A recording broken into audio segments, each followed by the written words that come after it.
Hey everybody, how's it going? Hello. That's a question you're supposed to answer. Going good. It exists. B-Dubs, how are you? I'm alright. C. Kohler, how are you? Pretty good. Crocodile, how are you? Crocodile is well having... enough, I suppose. Oh, there he is. Okay, Oh. having connection problems. It's gonna be Sonic all over again. I still contend that was our best episode. Yes, our best least episode because everything was wrong. This first At minute least- or two should probably just be cut. No, actually, it sounds fine now. Anyway, this is episode 50 of the ToonamiGAF podcast. How's it going? So, for in terms of news, we just have a rumor, I guess, that there looks to be a bunch of JoJo's Bizarre Adventure stuff at Anime Boston, and they might announce a dub premiere for Stardust Crusaders there. And Crunchyroll just announced they got G Gundam. Yep. We're still waiting on news for the dub, though. Why would them having... Is that the upscale version of this? Is that the... I'm trying to figure it out. It might be. Why would the JoJo thing be a Toonami thing? Well, what do you mean? Well, I don't know. Like, has Toonami ever announced stuff at that con? Well, it might not be that them announcing it. It might be the con announcing it there. Because, like, Toonami hasn't they've announced stuff at... Oh, Crocodile dropped out. No, there he he's is. He's good. Oh, Yeah. I don't... Anyway. I mean, they might just announce that the dub is coming and that they're going to put it out, and then later on, Toonami will get around to announcing it themselves. But there is a lot of JoJo stuff there for, so presumably there's going to be some kind of big JoJo announcement. Remember when Sentai rolled up a bus with this- Parasite on it? Yes. Pepperidge Farm remembers. Yes, it does. So what event are these JoJo panels happening at? Anime Boston. And when is that? This Soon? weekend. I thought it was this this- weekend. I mean, I didn't really get the details. I'm sorry. I know Nah. that Joseph Joestar's voice actor in Stardust Crusaders, I think is Richard Ekpar. I know Ekpar. posted posted a tweet, I think a week or two back, of him basically recording for the JoJo's dub. So I think it's clear progress has been made since that test dub, however many months, or has been probably a year or two at this point. So I guess we probably will see some dub footage from that event. I'm not sure if they're going to ready Stardust Crusaders part 3 announcement at Toonami just yet. Because I would say Battle Tendency ends in May, right?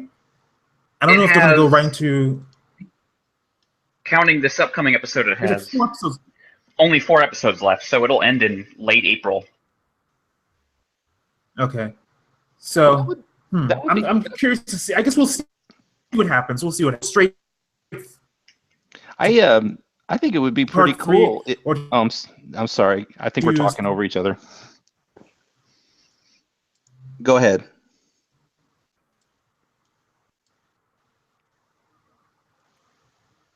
Okay, I'll Okay.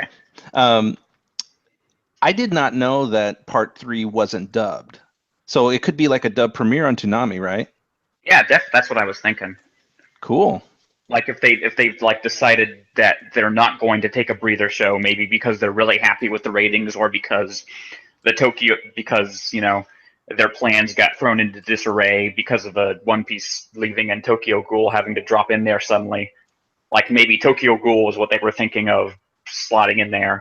Yeah. I kind of feel like the whole they've got to put something in between the JoJo seasons doesn't seem like that has to happen now. Right. Because we don't know how we don't know what their plans are anymore. Like they may have dramatically changed. It's like, well, its ratings are doing perfectly fine enough. Let's just go straight in. Yeah. And then it could also, it could also be we're after Jack, we're going to lose the 11 o'clock slot, and they might want to get Attack on Titan season 2 in there. I mean, I kind of thought they might just put it, if anything could keep the 11 o'clock slot, Attack on Titan Season 2 would be it. That's what he just said. Oh, well. I mean... So, isn't Funimation simul-dubbing Attack on Titan Season 2 or for their streaming services? I think that's what I heard. I don't know if that's accurate or not. They are. So we're not going to get it too quickly on Toonami then. I mean, Samurai Jack wouldn't end until in late May. So if they were to say 2 months after the show starts wouldn't be a crazy idea. I mean, it'd mostly be over at that point. No. Well, it's going to be 25 episodes-ish, I assume. Oh, see, I just thought it would be about 12. I mean, it's Attack on Titan. Yeah, good point. It does take them forever to get anywhere. There was one other piece of news. Is better pace, though. Ankar, could you repeat that? I will say He hopes this season is better paced. I mean, from season 5 episodes to move to Boulder and other nonsense like that. It's not better. Bro, It's probably not going to be better. You gotta believe, man. Believe that they just made it to the basement. So I'm kind of thinking at this point that... Huh? They did make it to the basement, didn't they? In the manga? Yeah, like 3 chapters ago. Well, no, that was several chapters ago, and apparently people are kind of like, oh, it actually was kind of worth it. I mean, it's not nearly as bad as it could have been. No, it could have easily have been worse. But I've also seen some voice actors coming out and being like, yes, I'm in the Season 2 dub for Gundam Iron-Blooded Orphans, and I'm thinking, well, they're probably still... I mean, they aired the first season. They probably, we're always going to air the second season no matter what, so... Yeah, I think that's likely. I heard the second season is actually better and kind of like has some twists and turns to it, so I wouldn't mind watching the second season. Though I will admit my standards or my I guess having watched Unicorn, my appreciation for Iron Blooded Orphans has risen. Watching season 2, I hear it's better. So yeah, I agree with that.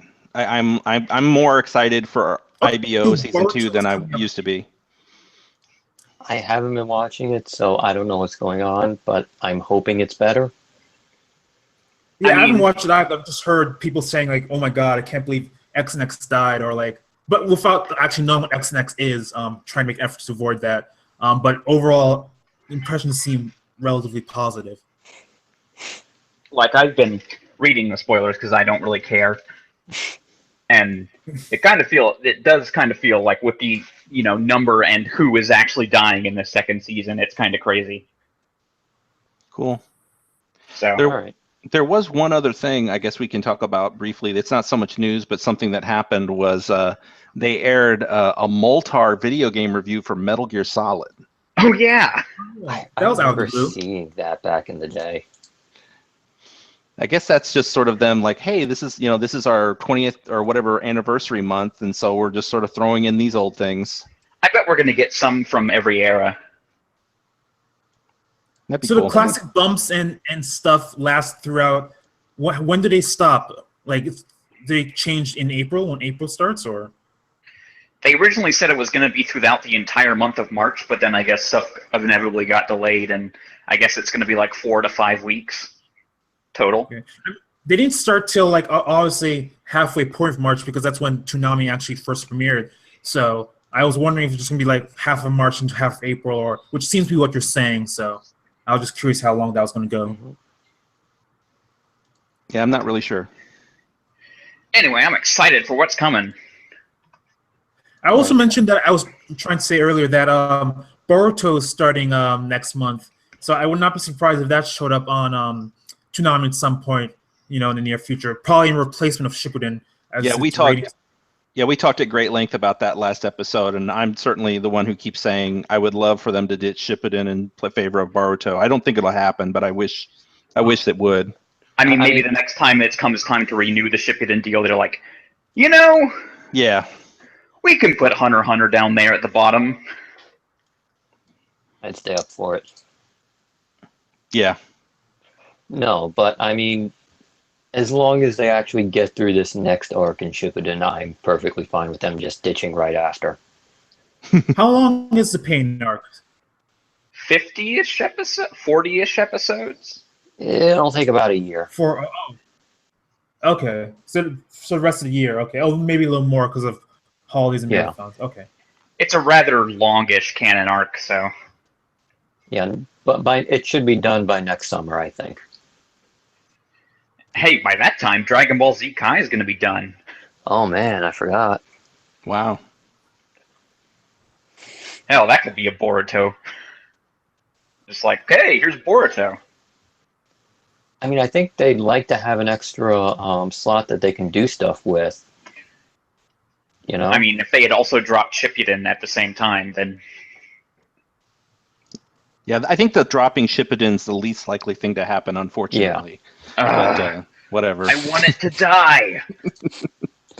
Probably not going to happen. I want it to die. You and everyone else. Speaking of... You know what? Whatever. Let's just go, Jack. Oh, I was gonna. No, what? Wait. Hold on. You had a really good opportunity for a transition there, and you should have said, "Speaking of people dying, Samurai Jack." I mean, that's pretty simple, but okay. Samurai Jack. Samurai Jack episode 55, which I guess is 94. Yes. Anyway, in this episode, Jack just kind of goes, "Fuck it." Yeah, he just straight up like, I mean, he killed that one chick with a punch. He literally just threw one off a cliff. Fuck you, fuck your sister, fuck your other sister, fuck this other sister.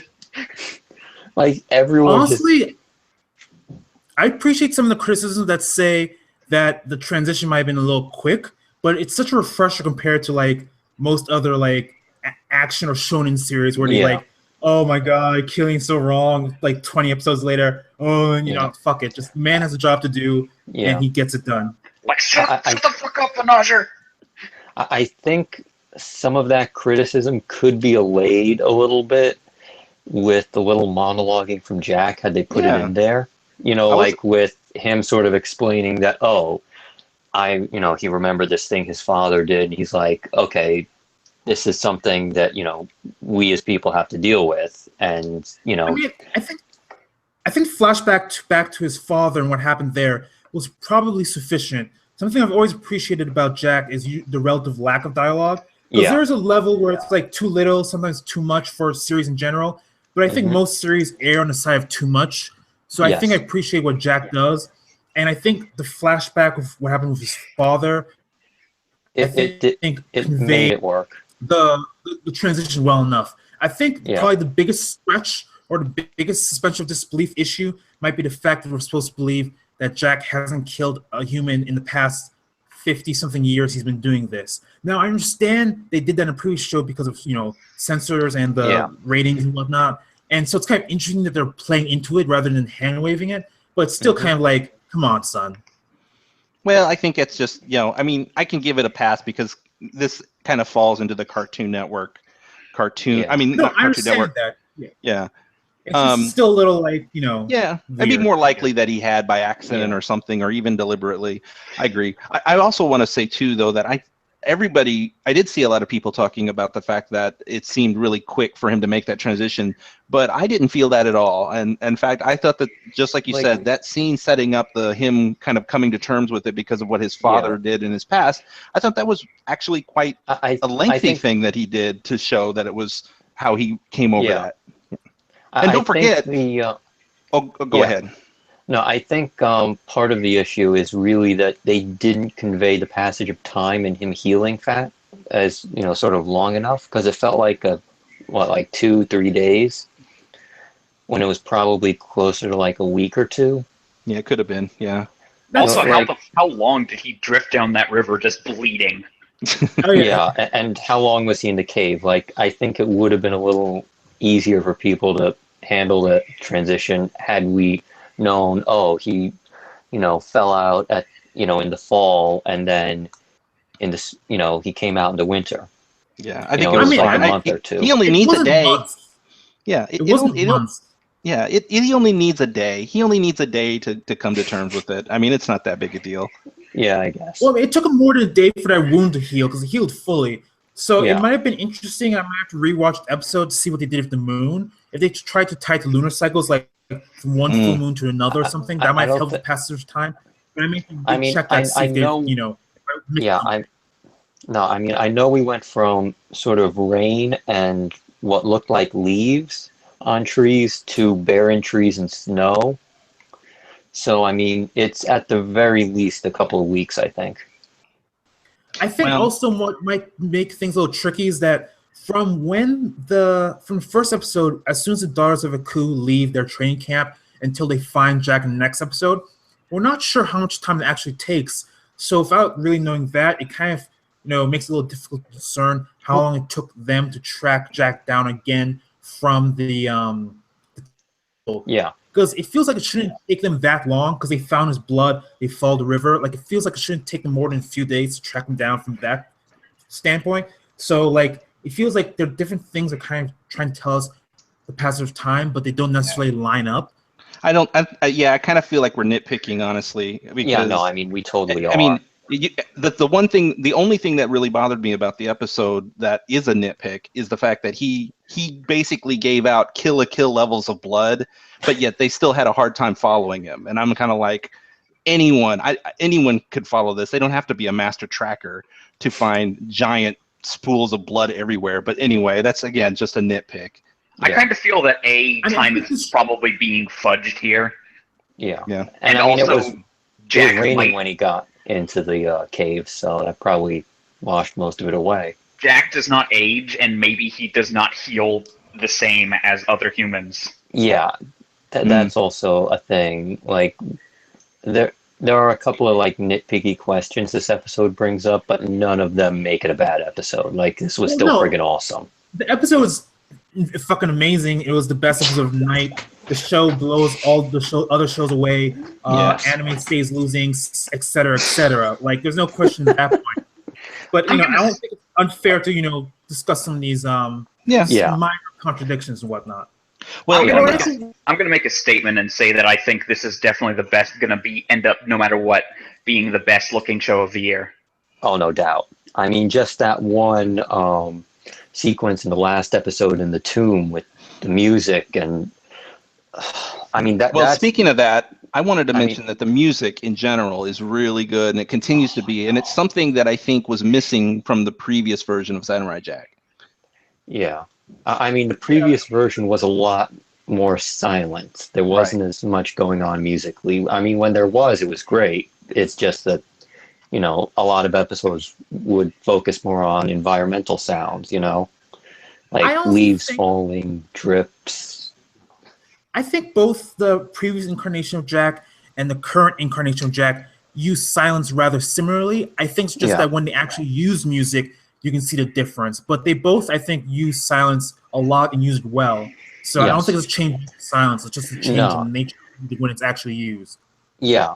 It feels like in this version of it, Gendy's grown a lot more as a director and, sort of realizing, okay, this is what we'll do here. Like, he feels a lot more mature here. Yeah. Not just the show, but as, a writer and a creator, this does feel more mature than it did before. It feels like I'm watching a magnum opus. Yeah. I mean, it's definitely this show perfected, I think. Yeah. I mean, honestly, like, they wanted, like, keep in mind, Jack won an Emmy before for The Birth of Evil. I'd be surprised if they don't find a way to manage one for this season, because damn. So I mean, just that one sequence from the last episode is up there with everything from The Birth of Evil. Let's talk about the fight scene in this episode, because holy shit. He just beasted them. That's some good ass fight scenes. No powering up, no yelling, staring at each other for 20 minutes. Just get her in, get her done. That's how fights normally occur. Like, fights are quick; they aren't like long, strung out. Drawn out, right? And I like how Yeah, and I like how this fight showed the experience gap between Jack and the sisters, because he was using the the white space like he did when he fought that ninja, to sort of hide himself. I think that they're both. I think they're pretty well matched, actually, skill Well, I mean, wise. Well, yeah, skill wise, it's I'm saying sort of experience wise, Jack's Yeah. fought way more people who are way tougher than them. Yeah, It reminds me of that Black Panther panel where that guy is like, "I've trained all my life to defeat you," and Black Panther's just like, "Then you have already lost because I have trained all my life to face the unknown." And it's like, Yeah. "Yep, this is that." Yeah, it's basically that. Jack basically took all his experiences and sort of put it to bear against the sisters in this fight and completely wiped them out. I mean, I don't think there wasn't a single one that he didn't one shot. Yeah. I think actually, this gap in experience, I think, was eloquently highlighted by that encounter the sisters had when they met those deer, and they were like, Yes. "What the hell is going on?"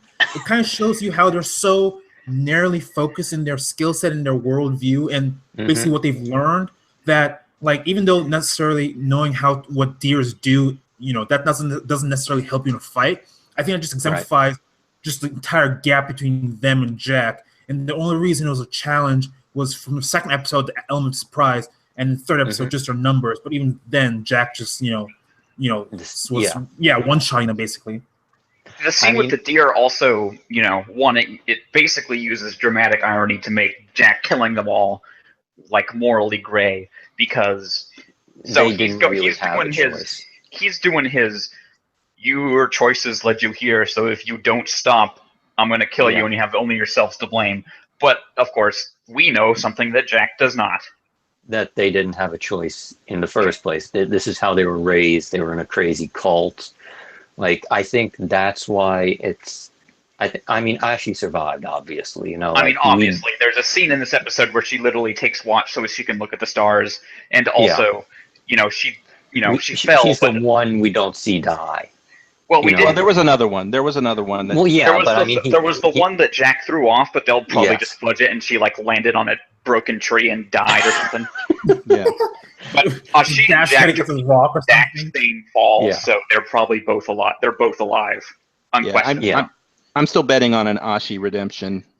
Oh, yeah, no, I wouldn't bet against that either. I think at this point, she's the only one of the sisters who is named. She's got a, really good voice actress. You don't bring up Tara Strong for a scrub or a jobber. No, not at this point in her career. Like, she's obviously going to be going through a redemption. If not a redemption arc, then she's going to come back and sort of break Jack, because it feels like in this episode sort of the only reason he was able to do what he did was because he remembered what his father said and sort of how he explained it, and how people's choices lead them down certain paths. And I think him realizing these people didn't have a choice is gonna bring him to a pretty dark place. Yeah, I think his arc in terms of killing people is not done yet, because I think he will find that out, and that's going to be fucking devastating. Yeah. You know what it could have been, too, is I wonder if we'll ever see, maybe he didn't lose the sword, maybe he threw it away because he couldn't kill Aku. No, I mean, we saw the... Aku in the first episode. He has no qualms killing Aku. Okay. Yeah. Just throwing that out there. The only other thing I want to say about this episode is I love that the very first thing we hear is a talking frog that says, "They're coming." And it's voiced by Jack's VA. Is it? Yeah, it is. So, I didn't notice that. Yeah, apparently it is. So, it could Phil have Lamar been has a wide range, so... It could be, it could be just, he's got a lot of range. Or it could be that's him in his head giving that frog a voice. Right, it's like the frog is not talking because it's a talking frog. It's talking because Jack is hallucinating because he's bleeding out. I think you're right. He's bleeding out. So he's Would anyone be mad if I nominated Phil Lamar for best voice actor? Well, let's let the year go a little bit farther, and we keep having these conversations about this is the best. It's like, come on, man. We don't know what's coming. Jack is going to win It's not going to be very hard to top Jack in almost any respect, I feel. Yeah. Hey, beat ups. Now you're messing up. No, I know. Hang on, give me a minute. I will say before we move on to Super that we should touch upon the wolf a bit. I'll admit that I actually got a little confused and thought it was a new wolf rather than the wolf from last episode. But I thought also once I realized my error, I thought it was kind of a nice continuation of that symbolism from the previous episode into this next episode. Previous episode, the wolf won, but he was badly beaten, almost near death, like Jack. And this episode, the wolf recovers and then kind of moves on, similar to Jack. So I thought that was kind of cool. He got his wolf buddy. It just took a while. I do wonder if we've seen the last of Wolf Buddy. I think we might have, at least for the time being, because it does seem like he sort of finished his arc up. Yeah, maybe he'll pop in later from time to time, but not as like a sidekick that's with him permanently. No, Last minute save. No, I think it Has might. anyone seen in part 4 Yeah. from JoJo's? What? I was going to say, are you, hello? Oh, no, go ahead. Okay, yeah. I was kind of moving in and out a bit. I was just going to say, if anyone here has seen one of the ending bits of part 4, you might kind of, there we go. Yeah, whoever said that got it. Okay, good. I know exactly what you're talking about. Right, that would be amusing if something like that happened, though I don't expect it to. But yeah, the wolf is cool. Oh, but who we will see back is that Green Rider, who's most likely deaf or something. I don't know what that is yet, but we'll see more of that. Honestly, I I rewatched all the episodes the other day, and like every time that guy shows up, Jack sort of steals himself and sort of does what he needs to do. So like, part of me can't help but wonder is that like some sort of manifestation of Jack, like It's not. I do kind of feel like this is leading to Jack. This is like there is no. The Green Rider is not a physical character. It's just Jack fucking with himself. Yeah, no, like it's just Jack's, sort of like warrior spirit or whatever. His stand? Well, I mean, not so much a stand as like a part of his personality. No, I'm just playing around. He was joking. Hey, B-Dubs, get a little closer to your microphone. You kind of got quiet there. Okay. Thanks. So are we ready to move on to Super, or do we have more to say about Jack? Well, we could always talk about Jack the entire time, but let's move on to Super. Dragon Ball Super Episode 12, The Universe Will Shatter. No. Clash. Destroyer versus Super Saiyan God. And they scream. Many times. What I didn't like was that these energy shockwave things were not in the movie. I don't know why they added them except to pad for time, and it was kind of stupid, honestly, because we know the universe is not going to explode from that. It would just be stupid if the show ended because they exploded the universe or something from punching each other. They did explode a green planet, which I sure as heck was. I hope isn't Namek 2. Like, imagine if that was new Namek, just like. And then new Guru is like, oh god damn it! No, but I mean, like, this is sort of going to make another fight later in the next arc look really stupid.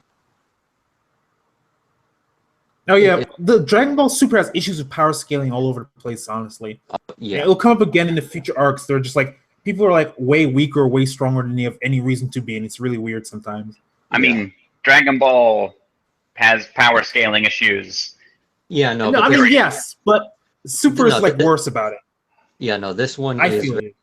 Like you think someone is someplace, and then all of a sudden they're someplace else for no discernible reason, and then they're back up to where they were. Well, along with yelling, they also apparently can now summon dragon personas. They can. Oh yeah, I remember that. That was random as all hell. That wasn't in the movie either. It wouldn't be anime if someone didn't make a dragon out of something and then just like, I'm gonna throw this dragon at you. Especially in a show called Dragon Ball. Yep. The best thing about this episode, though, was watching the Elder Kai turn into a total pervert. Oh, he's always a pervert. I love it. He's talking about panties and stuff and showing off his magazine. If you think I feel like those sorts of jokes on Dragon Ball are a little played out. Plus, why would the Elder Kai care about human women? I don't know, whatever. I mean, It's a joke, man. It's funny. That's Roshi's shtick. Like, yeah, it feels like every sort of legendary old man is a giant pervert in this show. Yeah. I liked it. I thought it was funny because it came out of left field. I wasn't expecting him to do it. That's all. Now, you should wait until you see it revealed in Kai. This was sort of it wasn't as extreme. Okay. You're also fading away again, by the way. Oh, sorry, I was. Okay, so I'm looking at Twitter, and I'm looking at images of the new reboot. Of what? The reboot of Reboot. Oh, that's, guess what? It's live action. Oh, God damn it! What'd you say? It's live action. What the? What? Come on, man. Like, so it's like, is it like half live action, half CG or something? I'm going to send you a link to the tweet right now. That kind of defeats the point of the show. Well, I'm going to post it in the chat. So bad. Like, why would you do that? There it is. Oh, you can. I didn't know you could send links in a chat like this. Or that's pretty cool. I don't know how to get at it. I mean, it's in the group. It's in the group chat. You care a little about Super? We're going to talk about Reboot now, or? No, I just thought it would be really hilarious to say, "Hey, look, they're rebooting Reboot, and it's live action, fuckers." Sense. Like, defeats the entire purpose. Like, the whole point of Reboot is they're inside a computer, so it should look like they're inside a goddamn computer. Oh my God! Come on. Just looking at this makes me angry. I kind of actually feel sorry. Retweet it on Twitter. Let me see. I kind of feel sorry for this YTV because they seem like they're excited about it, and every reply is just like, "What are you doing? This is terrible." Blah blah blah. Isn't that like a Canadian kids? Yeah, it's a Canadian kids network. Yeah. YTV is. Yeah, they're the Canadian. Is, why are you killing my childhood? Yeah. YTV is the basically the Canadian Cartoon Network sort of thing. I know. I used to wind up going up to Canada a lot when I was a kid because my dad had to go up there for work, and I wind up watching that. And they actually had some pretty cool stuff on at the time. Is YTV going through their CN Real phase? I think so. Yeah. I remember watching I have some relatives in Canada too, so I've been up there a few times. I remember watching some episodes of Sailor Moon and other stuff up there. Yeah. And Beast Wars, I remember Beast Wars watching that up there too at some point. Mm-hmm. Oh God, here's Shard here saying, right, burn this will all of the fire. You can't I'm just reading that. Oh, burn this with all of, okay, he meant with, but type will. Okay, there we go. Autocorrect! Are they serious with this? What the hell are they thinking? Like, what? I think we're sufficiently off topic here. They got a banana. Yeah. I'm like, I get the sense we don't have much more to say about Super, so we probably should move on to Kai. I mean, we have to talk about Sand Whale and me. Wait. Yeah. Oh, do which we? one is Bob? Do we have to? We're moving on. Come on, give it up. Which one is Bob and which one is Enzo? I can't tell. They're all wearing jeans. They couldn't even dress them up. There is no Bob or Enzo. There is only Jake and Kyle and Jessica. Seriously? Anyway, Sand Whale and me. Sand Whale and me. Yeah, Day 2, Search and Destroy. More weird shit. Like, did Marco tell Oishi that us Toonami watchers are just a bunch of stoners, and to make something that's stoner-like? Because I don't get the appeal of this. Well, so Oishi came to them with it, and also he is apparently a fucking stoner himself. So that makes sense. Oh, so he knew he heard the stereotype of the Toonami stoner was a stoner itself, and said, "Hey, Toonami, let me make you some stone live-action show." Basically. No, he's just a stoner. And so he made a stoner thing, and fate. Well, So the problem I'm having is that this episode was exactly the same as the last episode. I mean, I could barely tell them apart. Yeah. I mean, there was a part where the giant CG whale tentacle things laughed at her, and she chased them for a bit.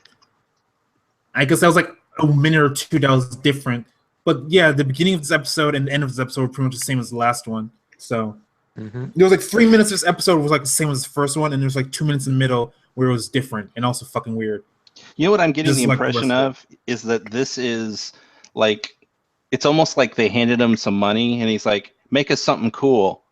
And then he's like, well, okay, what's the least amount of work I can do so that I can pocket the rest of this money? And so he's like, well, okay, we'll do it live action, and then we'll reuse a bunch of shots, and we'll make it like 2 minutes long each. And There like, you look at all this money I've made. That's a pretty I mean, I mean don't way of think putting it, but I don't know. I don't here. I just think what they produced was stupid. I don't think they lacked I just don't get effort, it. but I don't know. Yeah, we mentioned this last week that we don't know who finds this funny. We think that maybe Oshi and maybe the Japanese culture might find this humorous, but I don't think it's working for us. No. I don't know. I mean, well, yeah, I guess I'm sure no expert in Japanese humor, but there's not enough yelling and sweat drops and weird exclamations for it to be standard. I guess I don't know. I don't know. Humor, Japanese I don't know. television is pretty weird sometimes, man. I know, What the but fuck is up with the peas? it's usually a lot more animated when they're doing, live action comedy stuff. The peas? What? This is the second episode where it's ended on her looking at this can of peas, and she looks at the peas, and there's a dramatic music cue of like dun dun Right. dun, and then she eats the peas, and that's the end of the episode, and it's like, what? Yeah. That's it. That's the point. I mean- That's the problem. We don't get it. It doesn't make sense. And I know, and they warned us. They were like, "This isn't going to make a lot of sense." Well, yeah, but you got to make some sense because we don't even know how we're supposed to react to this. I mean, It's just weird. I get the general plot of the thing. She got stranded on a planet, and she got to survive. And it's done in a video game style. Yeah, outside of that, I got nothing. Yeah. It's just it's not really funny. It looks interesting, and that's it. Like that's all I've got to go on. It's not clever. It's not like particularly like amazing to look at. It's not engaging. I don't really care for the character. I mean, it's like a parody that's just failing. Yeah, Yeah, we have like 3 that's fair. this stuff. I think we actually spent more time talking about the episode than it actually took. Okay, let's move on quickly to Dragon Ball Z Kai then. Dragon Ball Z Kai, the final chapter is episode 110. What happened, Piccolo? An unexpected outcome in the first round. So, predictably, Krillin wrecks that guy. That was You mean the genie? Yeah. You just like punch. Slap, slap, slap, slap, slap, slap, slap, kick. And then the rest of the episode was basically Piccolo being constipated. That's about right.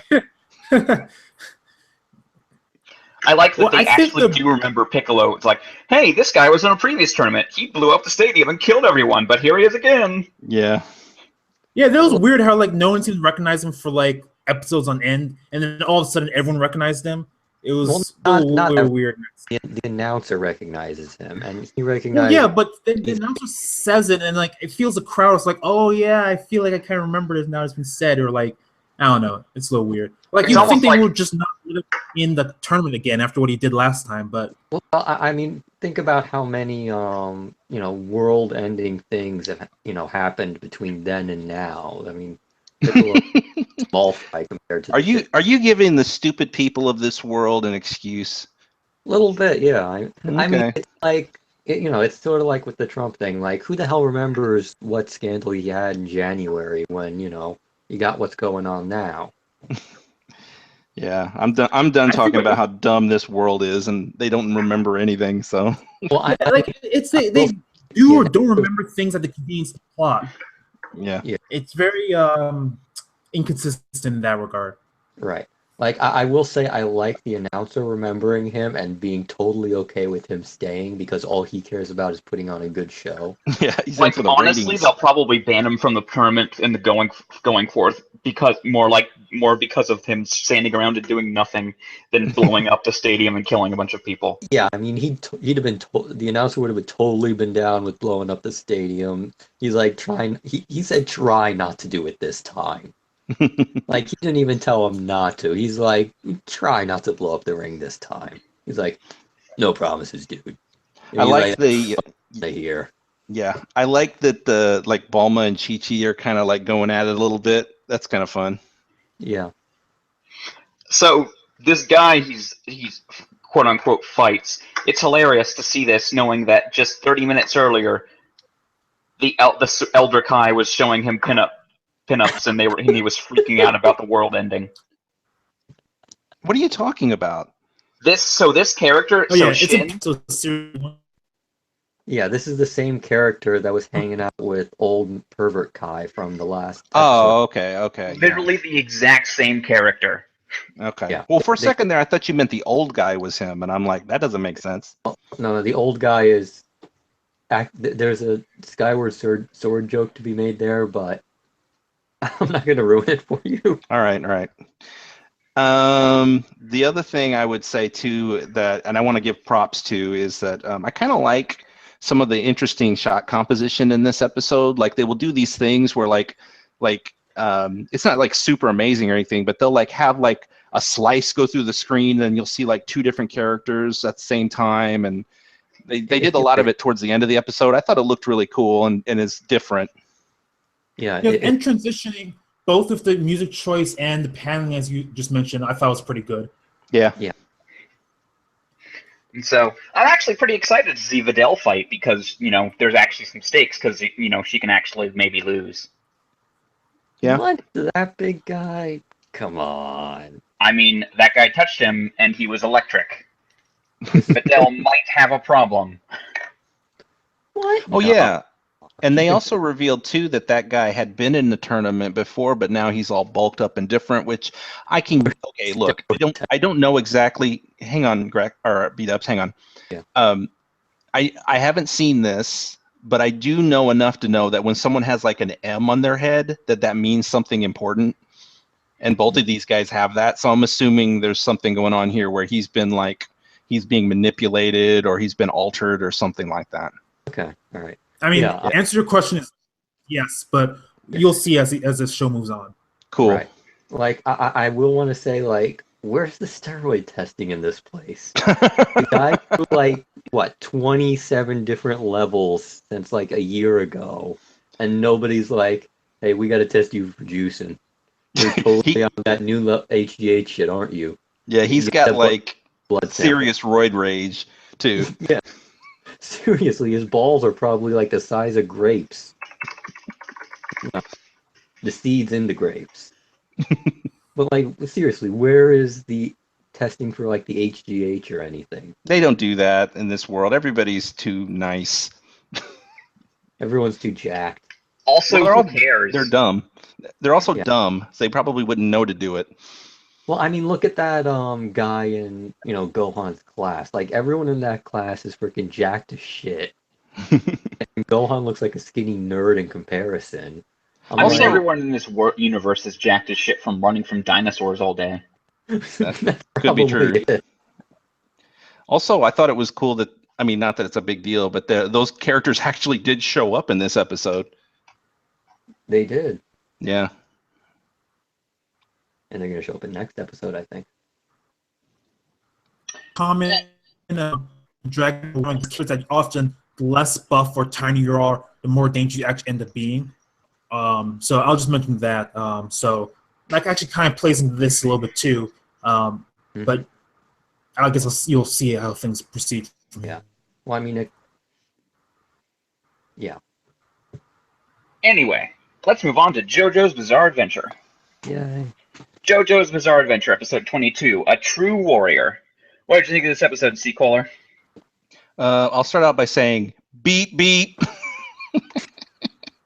It was pretty cool. It was a good episode and really exciting. And again, what this show does so well is it always kind of subverts what you think's going to happen. So everybody's like 3 moves ahead of everyone else.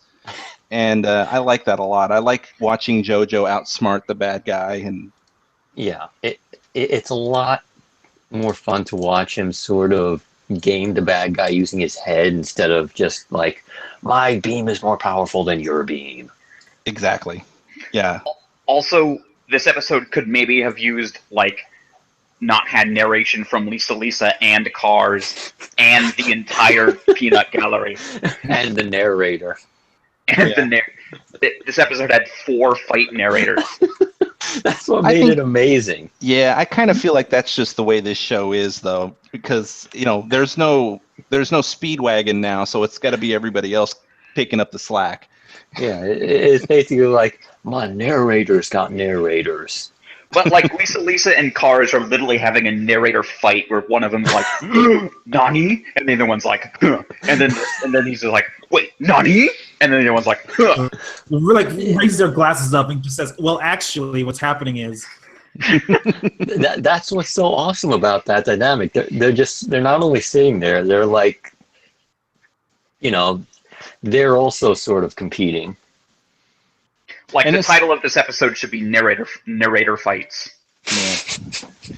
Also, it's just just how stupid this show is. It's so fun that JoJo is just so cocky.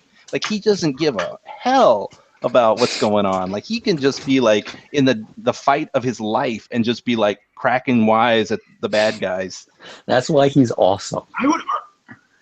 I would argue actually that he knows about what's going on, but he uses that persona to help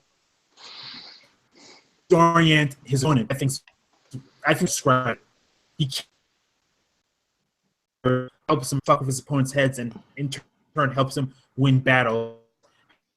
Hey, can you repeat that? Because we only got about a third of that. All right. It's not that Joseph does not care about what's going on. Rather, he cares a lot about what's going on at any moment in time.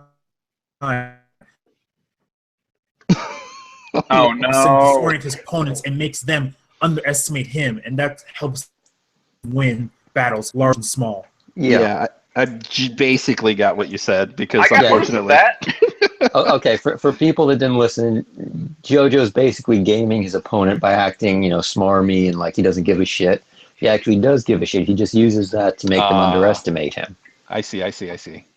Anyway, there were some classic lines in this episode. Have I been pointing out, or am I not close enough to the mic? I mean, you're just having bandwidth issues. Yeah, you're having internet problems. Right. So just that's fine. Just keep your keep your responses brief, I guess. Now, okay, go ahead, Grex. There's some classic lines in this episode, like, if only he had worn a boot that allowed Wamu to grab his ankle, or something like that. Yeah, I didn't get that. That was so weird, because he did wear boots. No, like they wanted him to wear like. Someone did. And it's basically what they were saying is that if JoJo was wearing like regular shoes, Wamu would have been able to grab his ankle, his exposed skin, and just start like absorbing him or something like that. Oh, but because he was wearing like knee-high boots, his skin was protected off, so there's no thing for Wamu to grab or absorb. He needs to like touch skin to skin, similar to how Santana did that back in episodes ago, or when Wamu was ACDC, his skin touched Mark's face, and that's when absorption happened. Right.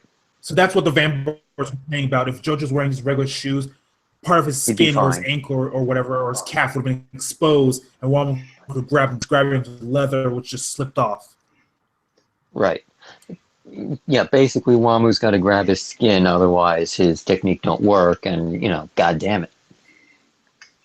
Also, he shot his severed arms out of the hole in his chest. That was awesome. That was great. How did he get them in there in the first place? Like, part of me wonders that, but then part of me is like, nah, fuck that, I don't care. That was awesome. I kind of assumed, like, his arms retreated went further up his arm and into his like thorax, kind of that way. Yeah. Just like the flow of blood from how the vein, like how your veins flow blood from your extremities to your heart. Yeah, I assume his arm did that sort, but he's also not human, so Yeah, I sort of assume like they just went inside his body and just shot out. But I mean, knowing JoJo, he could have just ripped them off and stuffed them in his chest. Also, he got his eyes poked out by JoJo, which was pretty cool. He himself He poked his that's own right. eyes. Because eyes are a weakness. Yeah. Well, he basically became Sanagayama from Kill la Kill. Yeah. And it's like, I got to take out my eyes so I can just use all my other senses or whatever. The blind fighter is a pretty well-worn trope across, anime, manga, what was even that like to Chinese, Korean, I think, literature too. Like, it's a very common. I mean, even over here. Yeah, I mean, even in the West, we have heroes like Daredevil. It was just hilarious how he did it. He's basically like, blast you. If I hadn't used my eyes, I would have won. They're just a weakness against you. And then he just blinds himself. Yeah, and Cars is like, but Cars was like, watch his resolve here. He's going to do something you do not expect. And he does it, yeah. He could have just covered him with it was just like applying smelling salts to himself. He's trying to give himself a wake-up call, like stop fucking around while I'm get in your head in the game. He splash did go some water in his far. face, but dramatic. But with sharp nails and eyeballs instead. I'm sorry, that thing just it was completely ridiculous. I'm just like, yes. JoJo's pretty fucking ridiculous. Best thing you can say about JoJo's is that it makes bullshit that you complain about in other shows something you enjoy here. Yeah. That's bullshit, but I believe it. Yeah, it's because you're like, that's bullshit. Yeah, and we talked about that a little bit when JoJo first started. It's because it leans so hard into the bullshit. It's like, I know I'm full of shit, but you love me. So the episode ends when it's revealed that Wham is going to do his ultimate mastery. Yes. So I do not know what that is. I'm looking forward to seeing it. It's no different than your like level 3 super in fighting games, ultra special technique. It's it has an interesting conclusion how the fight goes. So I won't spoil that. But yeah, you're basically level 3 super. Use the Wallace meter, get in there like last shot. Mm-hmm. It's gonna be friggin' awesome. That's all I know. That's all I need to know. Yep. Anyway, let's move on to Tokyo Ghoul. Suddenly, Tokyo Ghoul. Tokyo Ghoul Episode 1, Tragedy. Oh boy. Great. Yes, it is. Starting off on a great foot with the episode titles here. And I mean... that is the title. The second that guy just slams up into that fish tank and he's like... I'm like, oh boy, it's one of these shows. I will say, I like how it started off a little slower with, establishing the characters and everything. I will say, though, that I like how Parasite handled this better. Because it's basically the same first episode as Parasite. Only with, sort of weird... It's Parasite. Well, I mean, it's almost the same thing. It's a little different in certain spots. It's just, part of it was... I don't know. Well, here's my thing. I just want to say I think you're on a delay, so we keep cutting each other off. Okay, let Croc go. Go ahead, Croc. Okay, I was going to say this is a point someone made in the thread. Unfortunately, I can't remember who, but that basically this show turns and has to go kill all the other full wives. The show kind of thing, and so that's basically what we have here. It's very common show structure that's pretty popular, but that's basically what this show is. Yeah, it just, like, for me, I feel like I've seen this before. I know where it's gonna go. It doesn't feel like it's it doesn't feel like a new take on an old idea. It feels like the same take on the same idea. Okay, so here's my take on the show so far, and I've not seen it. Neither. I I I liked it. I mean, I didn't All right. love it, but No, that's fair. I think it was pretty good. I mean, I thought it was all right. You're right. You're totally right that it is like not reinventing the wheel here. No. It's basically the same thing, and it was. I think it's a little trying a little too hard to be edgy. Those are my two big complaints. Is that it's trying a little too hard with the edge, and it's trying, and it's not really bringing a lot of creativity. But I did think it looked nice. I thought the plot was moving pretty fast. I thought it was animation was nice. And I think overall I was just kind of into it. I was interested in seeing what was happening. And the weirdest thing about the show, the one thing that threw me for a loop, and I did not know this, is that it's like a typical vampire story, except not only are they ghouls, but apparently society in general knows they exist. And so I'm interested to see how that's going to play out. I mean, that's sort of what sort of made me fall off at the very end. Because it's sort of like, okay, society knows these ghouls exist. Obviously, they don't like them. But like, if both sides sort of came together, they'd be able to find an equilibrium, you know? Like, because the ghouls, they only eat dead bodies, you know, Until and they can now. live. Yeah, until now. But, you know, they could, like, supposedly they could live 11 months off one dead body. So I'm sort of like... Well, it's a month, you know, 1 month, but whatever. Oh, I thought it was 11 months off of a single dead body. They can eat once for a month, apparently. Oh, okay. I Maybe have to double misunderstood check, that. because I feel like I've heard both of those in the same episode, and I remember getting confused about that. So we may have to... Yeah, because... They'll probably explain it better in a future episode. Yeah, because it, like, whatever it was, they can survive a long time off of, like, one meal. So I'm like, you know, people donate their bodies to science and stuff, and, you know, sort of like, okay, after you're done dissecting them in class, why not, you know, feed it to the ghoul? Or, you know, you're going to kill somebody off for being evil. I would just jump in as someone who's actually dissected human bodies.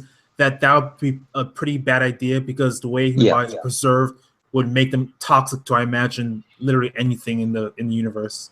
Well, I mean, I guess these are no, ghouls, you know, hand waving, whatever, but like, you wouldn't, that would explain my sense of disbelief so badly. I would just be like, what the hell are you talking about? Like, not you, obviously. I'm talking about if the show did that, I'd be like, right. What? I mean, I'm just like, you know, okay, if not doing that, then like, it seems like these guys might have the death penalty. So, you know, instead of, you know, just feed it to the ghouls. Okay. You know, like it does.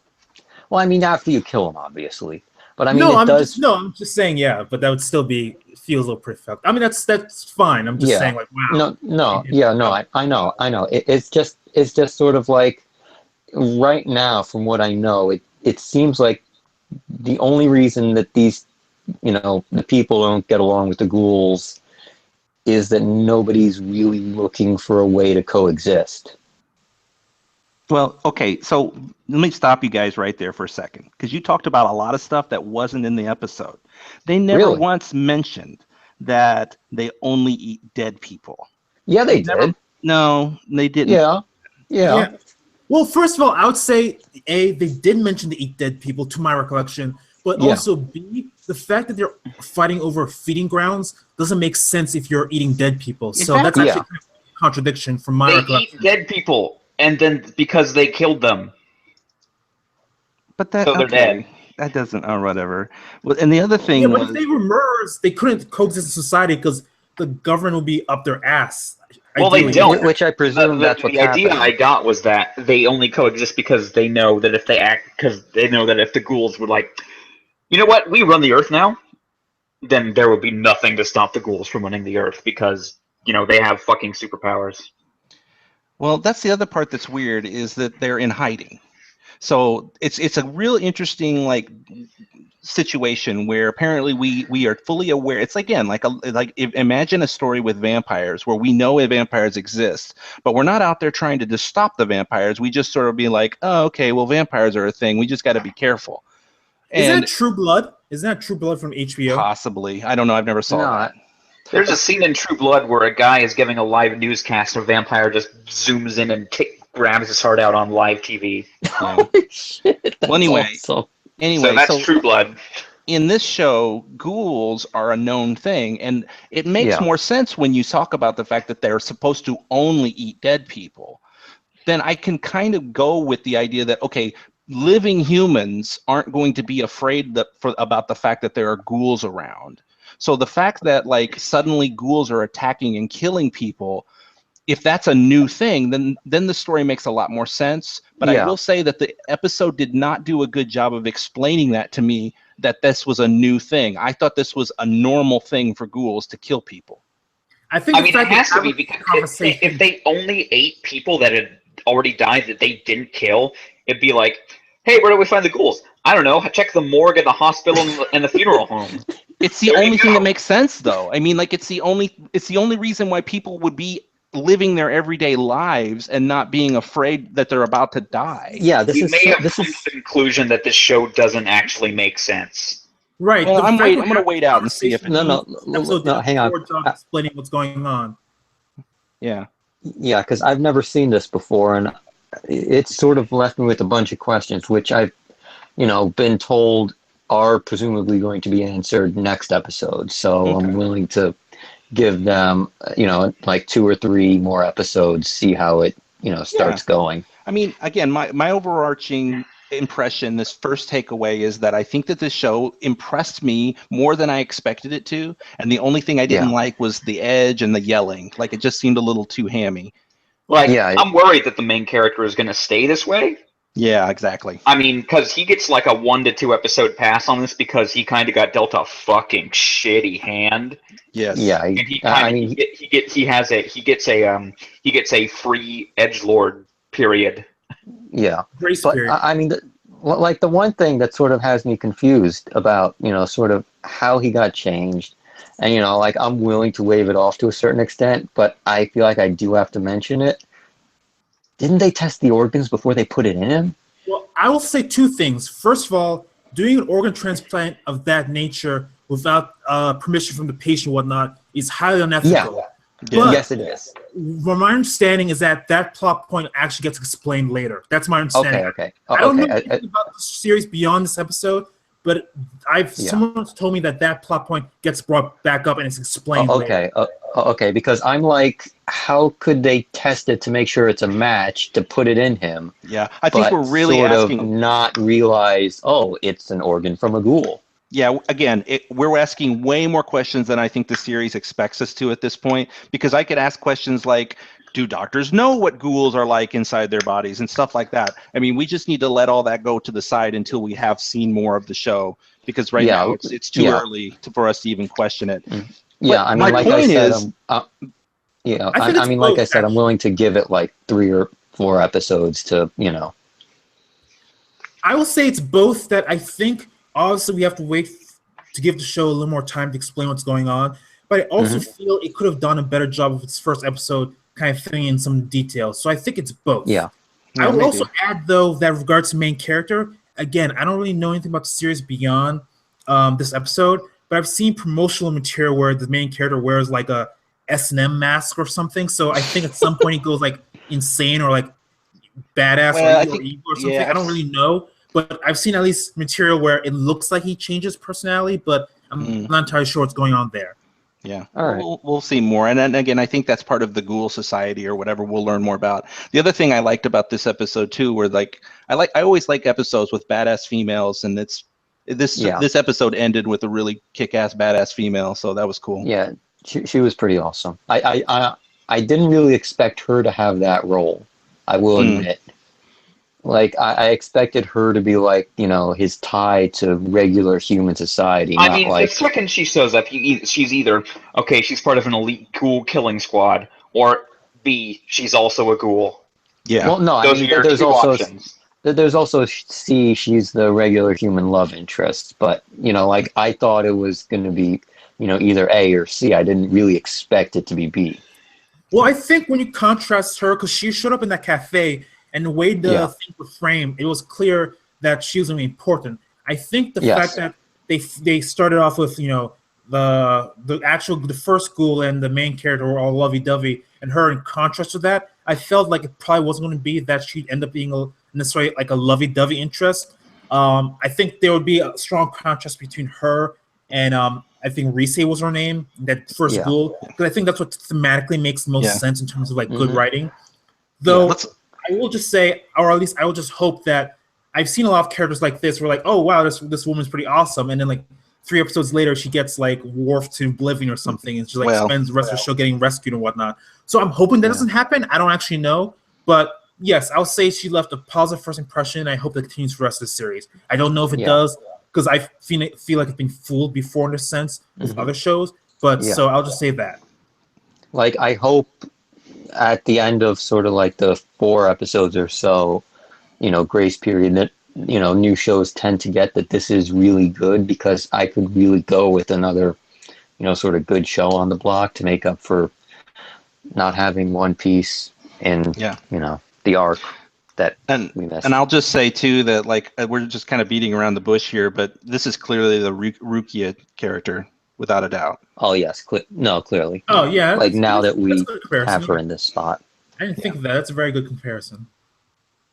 But then Rukia like got shat on for like 80 episodes before she actually did anything. So and then she got shat on again. Not a good path to follow. Even though Rukia was kind of a fun character, she didn't really get to do much for most of Bleach. By most, you mean all? Yeah, she had a few moments. Okay, yeah, she had a few moments. Like, she had a few chapters that you can count on one hand. So no, but like I will say, like I know I pointed out a lot of stuff I was sort of iffy about with this, but I think if the show cuts down on the edge a little bit, I could enjoy it more. Because I mean, it did look like, okay, I know how generally this goes, and I'm okay with watching that sort of thing. Like it looked like it could be fun. So I like the fact that they kept in this like apparently really silly thing where it's like, hey, remember that one guy who got his head kicked off? Well, he was a fitness instructor. Oh yeah, that was cool. I mean, it's like this such a dark show, but to have these little like post credit like comedy bits is interesting. It's a lot better, at least in Hellsing, where the wacky comedy was within the show at the same time where the edge was happening. Here, it just at least moved to end, so you don't get such whiplash. Yeah. Yeah, I mean, I'm a little shocked they kept it here, but got rid of it for Hunter x Hunter. Oh, does Hunter x Hunter have those as well? Yes, it does, and they are absolutely bonkers. Speaking of Hunter, this episode didn't have an opening and an ending; it only had one of them, right? So, well, it's a classic. The first episode of any anime oftentimes does not have the opening because they want to fit more stuff in. Right, so I'm not sure if those omakes or whatever they call it at the end will stay once the opening and ending are on each episode. Yeah, I don't think so. So, also, speaking of, weird end things, Hunter x Hunter. You mean Hunter x awesome Hunter episode 44, build up to a fierce battle. Holy shit, Uvojin is fucking awesome! You just bit a guy's head off. Yeah, that was like more like a guy so hard he exploded. That was so none of the things I saw coming, and I was surprised every time. Yeah, the bite. He didn't bite his head off. He bit half his bit face through off. His head. Yeah. Yes. He bit his brain out of his skull. He was missing half his head. And then he used part of his skull as a bullet to kill the other guy. Yeah. Like the guy tried to pull out his hand and is like, nope. So yeah, he used awesome. He tried to block it with Haki and everything, and it's just nope. Nen. Remember? Yes, Nen. Sorry. I guess it doesn't matter now. One Piece is off the block. We can talk about. Yeah, Haki. No, I'm sorry. A One Piece article came up on my timeline, and I'm looking at it, and it's just. Anyway, so yeah, Big Bang Impact. Pretty awesome. It's just a regular punch with Nen. Yeah, then it actually killed the guy, though. He, still crawled out and then died. Enough time to warn the other beasts, I guess, or whatever. Yeah. I mean, I will point out, this guy is actually the same Nen type as Gon is. They're both enhancement, so, this is sort of the top tier of what that is capable of. Well, we also got to see Melody use her Nen ability, which was basically playing a flute and making everyone like chill out. Yeah. And even then, Kurapika was still like, yeah, I'm still going to murder some people. Yeah. Well, I mean, if you were him, would you not try and murder some people? Like, you thought I wasn't, like, you knew I wasn't chill, but you did not know just how not chill I was. Like, even when I'm chill, I'm still gonna murder that guy. Yeah. Well, Kurapika did surprise everyone, including the viewers and the other characters in the show, when he literally captured this guy, and he's Yeah. using a technique where apparently he's made some kind of like promise in his heart that if he that if A he can little only box, little that heart. he can only use his power to against the shadow, or I'm sorry, against The spiders. the spider people. And as long as he does that and he keeps that promise, he has like super mega amounts of power. Yeah, it's gonna get explained next episode, but it's basically like normally Nen is an additive power. Like, you throw a punch, okay, you add Nen to the punch, it adds to the punch's power. What Kurapika did is more multiplicative. So, when you make a vow and you give yourself, okay, like with him, I will only use this vow on the spiders. If I use it on someone else, I will die. Like, it multiplies the power instead. And that's apparently what makes it so powerful, is that, one, the consequence is the biggest consequence there can be, outside of, like, your soul is forfeit or some shit. Yeah, And two, he can how only use it on, specific like, it is. 9 people in the world Yeah. at any one time. Yeah, basically, the more specific the usage of your power is, the more you're able to draw out of it. Gotcha. And this is sort of what makes Nen as unique as it is, because two people can basically have the same power, but one guy's might be better, if only because his is more tightly used. Yeah. Well, I definitely enjoying the Nen powers in this show, and I mean, I'm starting to now finally get a grasp on what you guys were talking about early on in the first season, about how like, oh, you haven't seen anything yet. Oh, clearly these are the top of the tier kind of Nen usage here, and it's pretty awesome. And I do like how Kurapika has he has like the chains, and then when he grabs the dude, it's coming off of his like middle finger, and it just for some reason it's making me think he's gonna like flip him the bird. He really should. Yeah. Also, Kurapika he's a terrible guy. He's texting and driving. Yes. So, like seriously, he's gonna kill somebody. Great episode. I he really doesn't actually want enjoyed it. It was a lot of fun, and yeah, it was a great episode. Yeah, Hunter has been I didn't know anything about Hunter x Hunter before it came onto the blog, but I know a lot of you guys have been clamoring for, like, oh my god, Hunter, Hunter, Hunter, Hunter, Hunter, Hunter. Yeah. I could see why so far so many people were so excited to have it on the blog. It's pretty it's just solid as hell shonen so far. I've some quips. I thought the pacing of the Hunter arc was kind of like, get on with it. There's some I have some nitpicks and whatnot, but overall, I've been very pleased with what's going on so far. Yeah, honestly, this arc, sort of what you've seen in this episode and the one before it, is more indicative of what the show is actually like than the Hunter arc.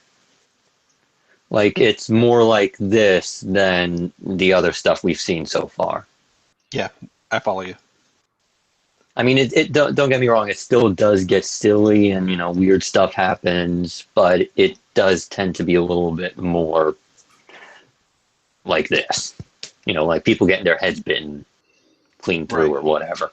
Yeah. Oh yeah, this is after the point where the show decided, oh well, I guess we're gonna keep going, and also we're not gonna be a kids show, so fuck it.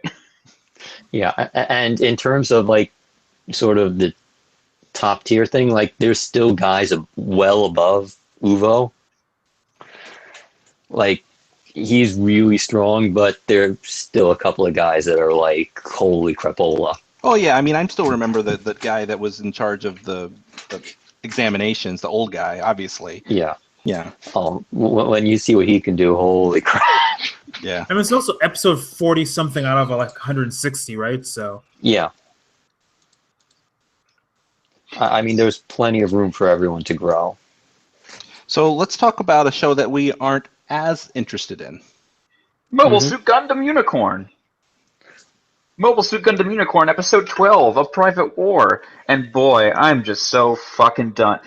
This is a show in which the characters consist entirely of people whom Mikazuki murdered while they were monologuing in the back half of Iron Blooded Orphans.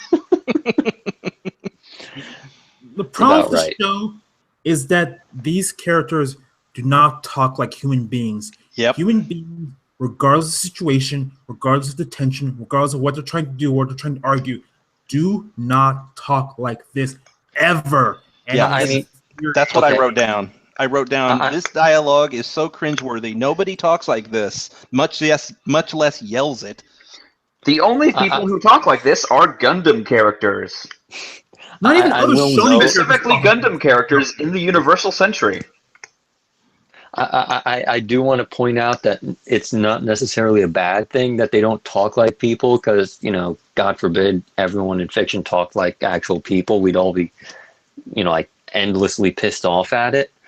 But what was I going to say? But yeah, this is sort of like I stopped caring. Well, it's preachy. That's the problem. Like JoJo doesn't. People don't talk like that in JoJo. They talk like non-people. But it's funny because JoJo is crazy and over the top. In this show, people talk like robots or they're giving speeches, and it doesn't work because it's supposed to be dramatic. Well, I they're mean, tackling real subjects like issues of like war and post-traumatic stress disorder and familial legacy and revenge and whatnot are like real, like serious, real-life topics. So if you're going to discuss like real it's just shit, not you have to handling talk like well. real people. If you're going to talk about like my Nanomar stand beats your Nanomar stand, whatever, it matters a lot less. But if you're talking about like depression or like sexual anxiety or whatever real actual topics, you should talk like human beings, or at least try. Well, I mean, I will say I think sort of we're misdiagnosing the problem here a little bit. If only because I mean, there's plenty of shows that basically that are well written and that people do really like, that where the characters do basically monologue to each other or are preachy. It's just not done here. It's not done well in this show in the slightest. Bad writing, sure. It's basically the execution of how the characters are written is not good, because there's plenty of shows that'll shows and books, and like people complain about Joy Williams, like, oh, her characters don't talk like actual people. They just sort of, say whatever's on their mind and all that sort of thing. But, it works and it's really good. And, it's a lot of fun to read, but, it's all about the execution. I think those are far and few between.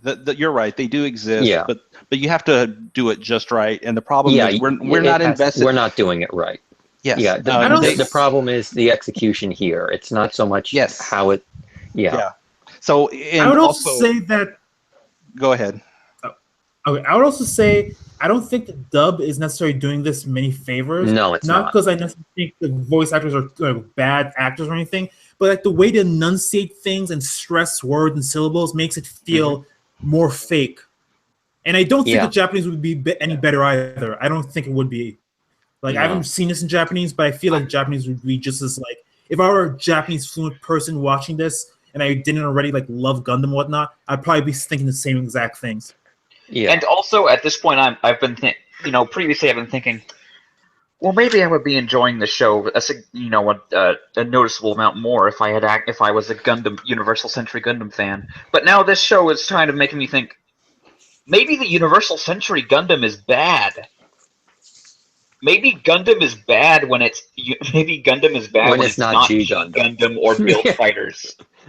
No, it generally is. Like, eighth MS Team in the Pocket, right? I remember that being pretty good from a while back. That aired on Toonami, mostly bad. That was Universal Century. I thought that was pretty good from my recollection. Yeah, it's Gundam shows tend to be missed more than they tend to be hit, which is why the good ones stand out so much. I'll agree with that.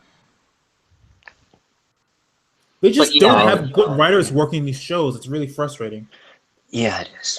Banagher is a god-awful character. Well, that's what I've been trying to say, is that the problem is that maybe you could pull this off where people basically give dissertations and essays as dialogue if we Yeah. cared about the characters. But we don't really Right. care about the characters, so they're just talking and we don't want to hear what they have to say. And when they say it in a way that is inhuman and not natural, it makes us hate them even more. Right. I mean, I will say the problem with the characters is that we don't really know what's driving Menager. Like, we have no idea what he really wants to get out of this, why he's Banagher is feeling... literally he's a kite in the wind.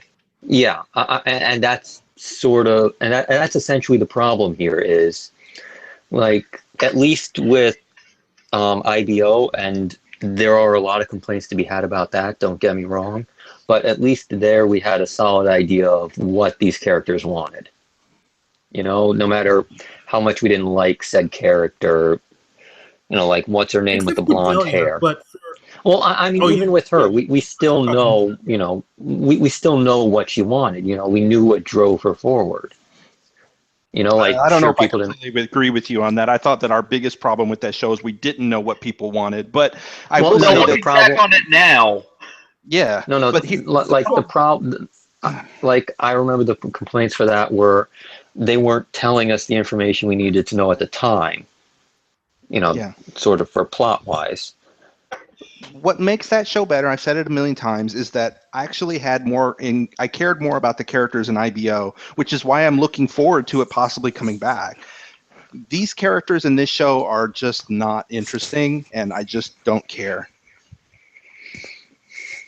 so Crocodile, you said something a bit back, and I don't think we heard it. with regards to what? Cadelia, I think.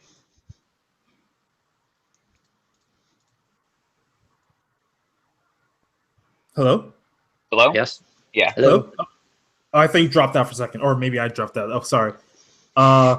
Which point? When I very rudely talked over you.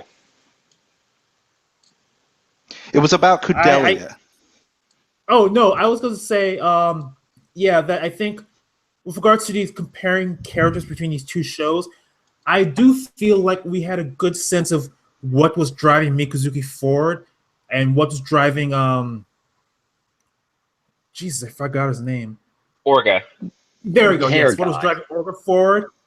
I like whereas Cordelia felt like she was more kind of Reacting. flailing in the wind, or like she was supposed to be like the savior character for Mother Mary or something, like kind of going around saving the common folk, but half the time she didn't know shit about the common folk, which was kind of weird.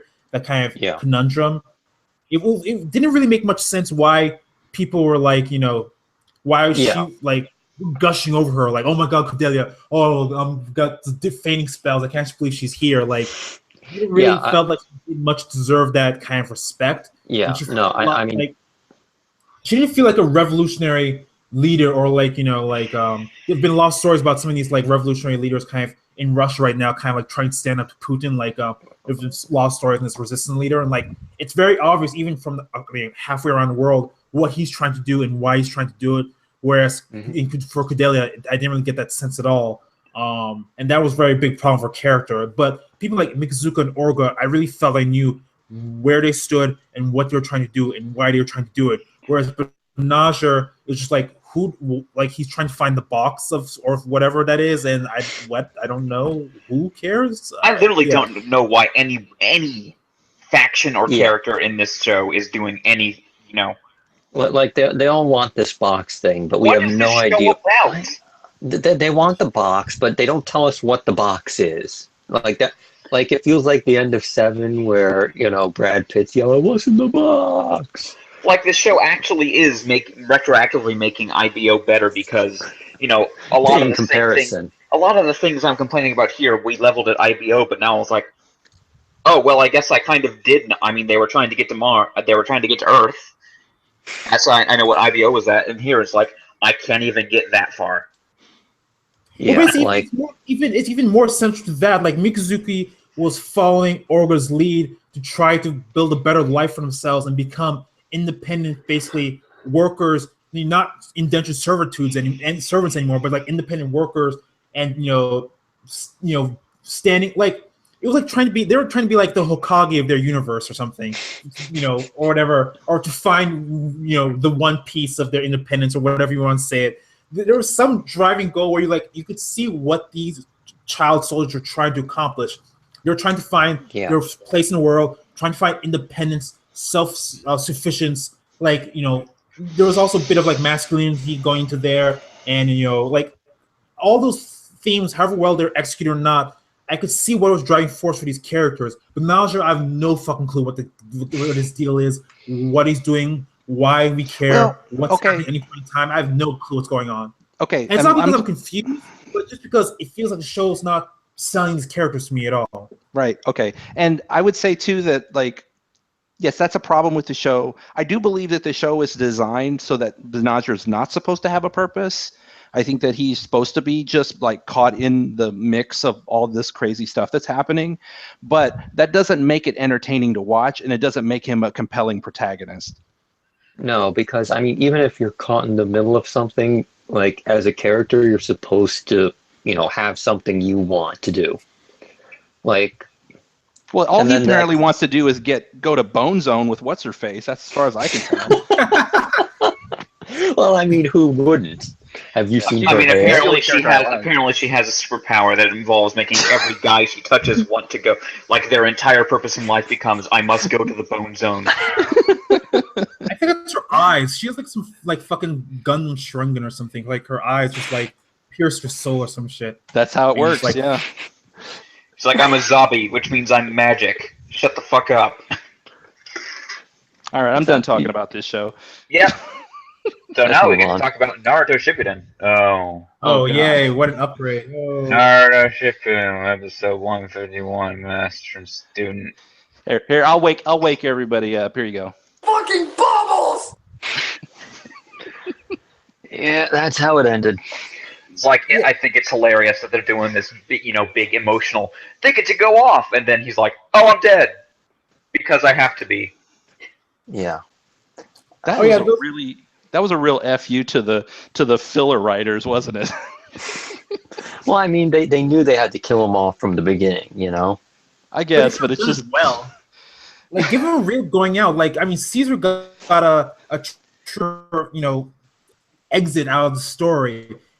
This guy just like tripped over some rocks and broke his neck, I guess, and he's dead. Like, there was a missile, and then he was under some rocks, and he's like, Bubble, go. What was the name of that woman, that girl that Zoro really respected? That was like a master swordswoman for her age, but then she died because she fell down some stairs. That's how this guy went out. Yeah, it was the most pathetic thing I've ever seen. Like, that's what I meant. He just got one. Like, literally, Udakata is Quina in Hotaru's backstory. Oh, jeez. Yeah, I mean, it's just so funny that they spent like, I don't know how many episodes, but like 3 or 4 episodes on this, and just like, making him this big character, and he's the main, him and the Hotaru are the main characters, and it's just like at the like literal last 2 minutes of the episode, they're like, oh, you're dead. Like, yeah, just like Pain shows up, he shots a missile. Like we know most of Pain's powers at this point. They like, could did have, Pain spent... even need to bring all of his paths? No, probably like, not. This guy shoots bubbles. No. If they wanted to make it a real fight, like, they could have done something interesting, because this was like all like additions to the manga. So even though they knew he had to die at the end, they could have done so many interesting things with this. Give him a moment. Half the episode where she's charging her like back laser or some shit, and it's like, why? Jesus Christ, do something new, or like, it's incredibly awesome for Binjutsu. It totally annihilated the it totally annihilated everything in a 5-inch radius. Yeah. I mean, they could have given him like at least a cool battle at the very end before he died, where he actually put up a bit of a fight, but he just dies like practically instantly. And then my favorite thing about the episode is that he's laying on the ground and he's defeated. And what does he do? The very last thing he does, he blows some bubbles and then he dies. Well, he's not dead because, What? I mean, he's effectively he's effectively he's dead. Okay. But he's not. I mean, there's I haven't watched beyond this, but I kind of still know some general highlights from Naruto that just cultural osmosis.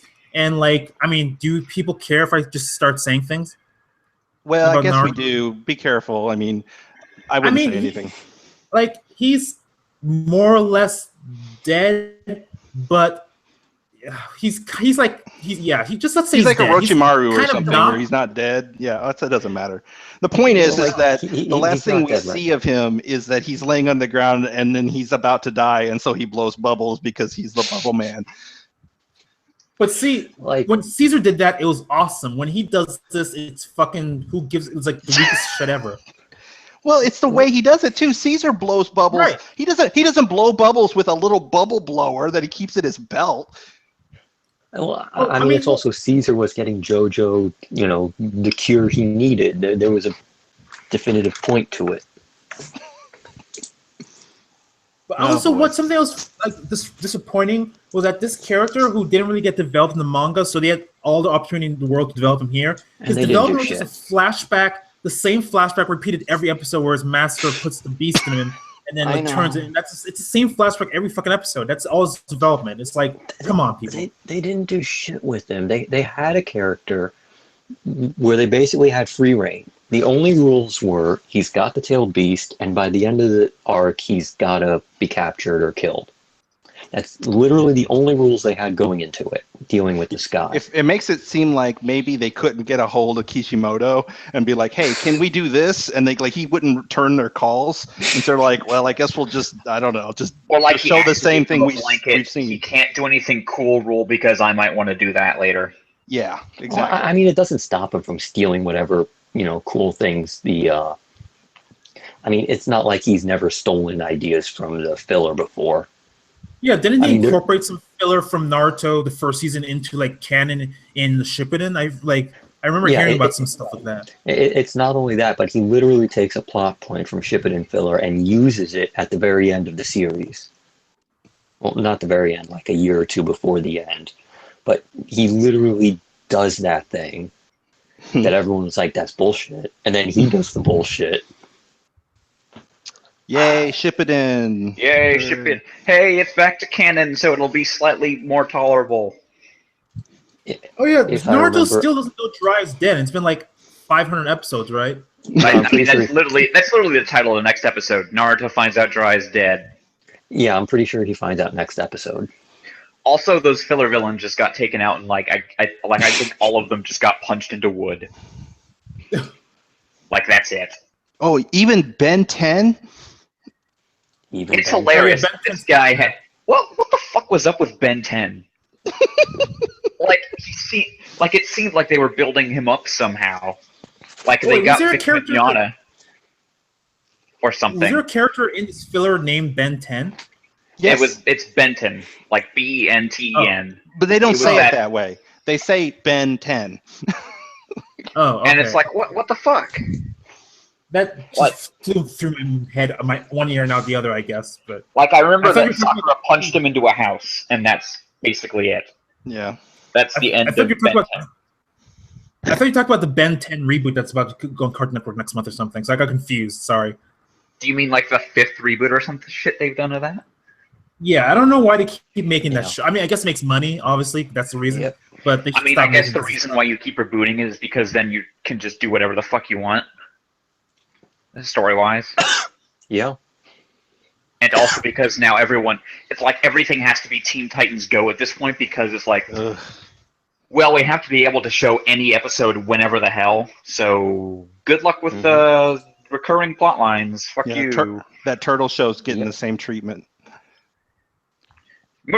Oh, are they rebooting Teenage I lost track of that show. Like that show, the new Teenage Mutant Ninja Turtle show is actually pretty good, but there was a point where I just lost track of it, and I have no idea what to do. Apparently, it continued to be pretty good, but now they've decided that since they can't just Episodic. show any random episode at any random time, they need to make a new show that is going to just be Teen Titans Go, and they'll be able to do that. Anyway, All right, They really, yeah. I know the logic behind that, but that's something that just really annoys me about Western animation, because like being able to construct building narratives is like a fucking good thing. Even like Steven Universe has like random off episodes, but it's still able to build a narrative, and it's really annoying that so many shows, at least in the West, want to just avoid it altogether. I mean, it is a good thing, but it's also bad for business because Double-edged sword. like this straight up people networks love to make money off syndication, and that's tough when every episode is connected to one another, even tangentially. So they love it when it's just We understand. we can literally just show the second episode of the show, the 55th episode of the show, the 312th episode of the show, and the 4th episode of the show in that order, and it doesn't matter. Yeah, we understand why it does it. We don't have to like it though. Yeah. Right. I understand why. It just unfortunately because it hampers a lot what a lot of shows can do narrative-wise. Yep. Narratively.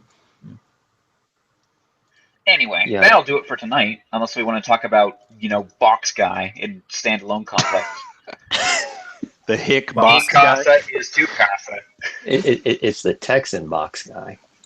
Oh, Ghost in Shell. Okay, all right. I got confused for a second. Like Togusa was literally like they were like, Really? his wife and kids must really hate this asshole. Like, how is he still even married? Like, he's a Exactly. box. His wife must be like, this is over. Like, how do you even, How do we even? He's rich. How do we even? I think we can just say it to like the lost scenarios. Yeah. Did anyone see the Zelda Honest trailer? Because when they do the starring section, I haven't seen it. I saw it pop up on YouTube. I haven't actually watched it yet. I love It's got my favorite spoilers. detail in that one is that they put in, how every single time I pick up a rock and a Korok under it, I drop the rock on its head, and it's like, ugh. And they put that in, and it's like, yes, they understand me. Anyway, that was episode 50 of ToonamiGAF podcast. That was a fucking weird tangent. Yeah, as the host of this show, you should not be doing so many tangents. It's better. Yeah, this was way. that you who brought in the reboot into this? That was really, I know. really random. Hey, that was Toonami related, Okay, true. and I had literally Vaguely. just seen it on Twitter. Yeah. Yeah.